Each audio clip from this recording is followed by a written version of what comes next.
નમસ્કાર, સમાચારો સાથે હું છું જયેશ। સૌથી મોટા સમાચાર GCMMF ને લઈને આવી રહ્યા છે। આ ચૂંટણીને લઈને મહત્વપૂર્ણ અપડેટ કે GCMMF ની ચૂંટણીને લઈને અશોક ચૌધરી બન્યા છે નવા ચેરમેન। જ્યાં દૂધસાગર ડેરીના વર્તમાન ચેરમેન છે અશોક ચૌધરી અને હવે તેઓ GCMMF ના નવા ચેરમેન તરીકે તેમની વરણી થઈ છે।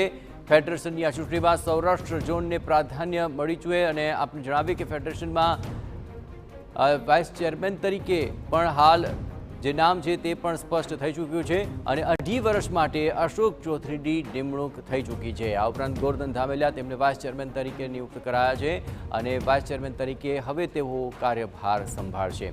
તો હાલ ગોરધન ધામેલિયા બીજી ટર્મમાં જે રાજકોટ ડેરીના ચેરમેન છે અને આપને જણાવીએ કે તેઓ હવે GCMMFની ચૂંટણીને લઈને એક મહત્વપૂર્ણ ચહેરો બની ચૂક્યા છે। આ બંને ચહેરાઓને લઈને આગામી સમયની અંદર શું ફાઇન્ડિંગ્સ રહેશે, કેટલું બેનિફિટ થશે અને કયા પડકારો રહેશે, આ તમામ બાબતો અત્યંત મહત્વપૂર્ણ બની છે।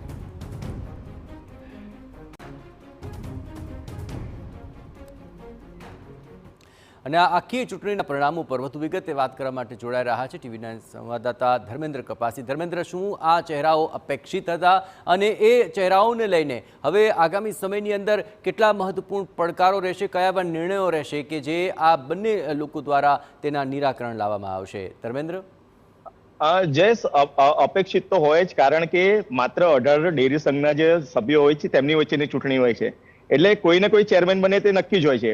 પરંતુ જે રીતે વિવાદો ચાલી રહ્યા હતા તેના કારણે જે શક્યતાઓ સેવાઈ રહી હતી અને સહકારી રાજકારણની અંદર જે ચર્ચાઓ ચાલતી હતી કે આટલા બધા ડેરી સંઘોની અંદર આટલા બધા પ્રકારના વિવાદો ચાલે છે અને સામળભાઈ પટેલ કે જે પોતે ફેડરેશનના ચેરમેન છે અને તેમની ડેરીમાં વિવાદ ચાલતો હતો, તેથી ચેરમેન કોણ બનશે તે સહકારી આગેવાનો જ નક્કી ન કરી શક્યા।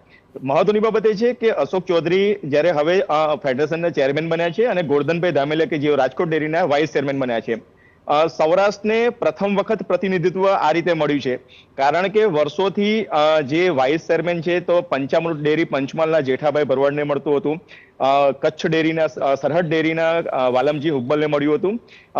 પ્રથમ વખત એવું થયું છે કે સૌરાષ્ટ્ર ઝોનને પણ પ્રતિનિધિત્વ મળ્યું છે અને ઉત્તર ગુજરાતનો દબદબો જોવા મળી રહ્યો છે। કારણ કે 2005માં જ્યારે વર્ગીસ કુરિયન ચેરમેન પદે તેમને હટાવવામાં આવ્યા અને પ્રથમ વખત બનાસ ડેરીના ચેરમેન જે પરથીભાઈ ભટોળ હતા તે બન્યા હતા। ત્યાર પછી સાબર ડેરીને તક મળી, મહેસાણા ડેરીને તક મળી અને ચોથી તક આણંદ અમૂલ ડેરીને મળી હતી। ફરી વખત હવે જે મહેસાણા દૂધસાગર ડેરી છે તેના ચેરમેનને હવે ફેડરેશનના ચેરમેન તરીકેની જવાબદારી મળી છે। ચોક્કસથી પોતાની ડેરીમાં તો પડકારો છે, સાથે સાથે સમગ્ર રાજ્યની ડેરીઓનો અને ખાસ કરીને પશુપાલકોના હિતમાં કયા પ્રકારના નિર્ણયો લેવા જોઈએ અથવા માર્કેટિંગ માટેની નવી કોઈ પોલિસી નક્કી થશે કે કેમ, કારણ કે સમગ્ર દુનિયાની અંદર અમૂલ બ્રાન્ડ જે ફૂડ ચેઇન છે તો પ્રસિદ્ધ છે, તો તેનો વધારેમાં વધારે વિકાસ કઈ રીતે થાય તે જોવાની જવાબદારી હવે અશોક ચૌધરીના સિરે રહેશે। જયેશ, બિલકુલ ધર્મેન્દ્ર, તમામ ગતિવિધિઓ પર આપ નજર રાખતા રહેજો। તો હવે અશોક ચૌધરી અને ગોરધન ધામેલિયા આ બંનેના નામ ચેરમેન અને વાઇસ ચેરમેન તરીકે પસંદ પામી ચૂક્યા છે અને હવે આગામી સમયના જે પડકારોને લઈને તેમના નિર્ણયો કેટલા ફળીભૂત થાય છે તે જોવું મહત્વપૂર્ણ બની રહેશે।